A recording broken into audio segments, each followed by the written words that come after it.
Hello viewers, আসসালামু আলাইকুম। Myself Ihsan. Welcome to my new video. আশা করি আপনারা সবাই ভালো আছেন। আজকে আমরা আলোচনা করব ব্লগ আর্টিকেল নিয়ে। ব্লগ আর্টিকেল মানে কি? সহজভাবে বলতে একটি লিখিত কন্টেন্ট বা লেখা যা সাধারণত কোনো ব্লগ ওয়েবসাইটে প্রকাশ করা হয় সেটাকে ব্লগ আর্টিকেল বলে। এটি হতে পারে তথ্যভিত্তিক, যেমন কিভাবে টাকা ইনকাম করা যায় অনলাইনে, অভিজ্ঞতা শেয়ার যেমন আমার সৌদি আরব ভ্রমণের গল্প, রিভিউ যেমন এআই টুল ব্যবহার করে অভিজ্ঞতা, শিক্ষামূলক যেমন ফেসবুক পেজ খুললে কিভাবে আর্ন করবেন।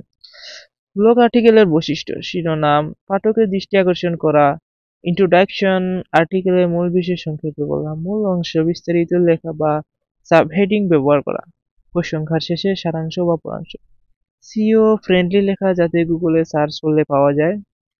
উদাহরণ: শিরোনাম, 2025 অনলাইনে আয়ের 5টি উপায়।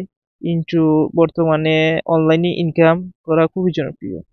এখানে জানবেন 5টি কার্যকারী উপায়। মূল অংশ: freelancing, YouTube, blogging, AI tools ব্যবহার করে ইনকাম, প্রসংখ্যা, নিয়মিত পরিশ্রম করলে অনলাইনে ইনকাম করা সম্ভব।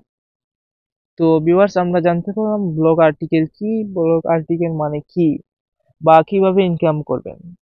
তো এইসব বিষয়ে জানতে চাইলে আপনারা আমাদের লার্ন উইথ ইহসানের সাথেই থাকুন। আশা করি ভিডিওটি আপনাদের কাছে ভালো লেগেছে। যদি ভালো লেগে থাকে অবশ্যই সাবস্ক্রাইব করতে ভুলবেন না এবং ফলো দিয়ে আমাদের সাথেই থাকবেন। ধন্যবাদ।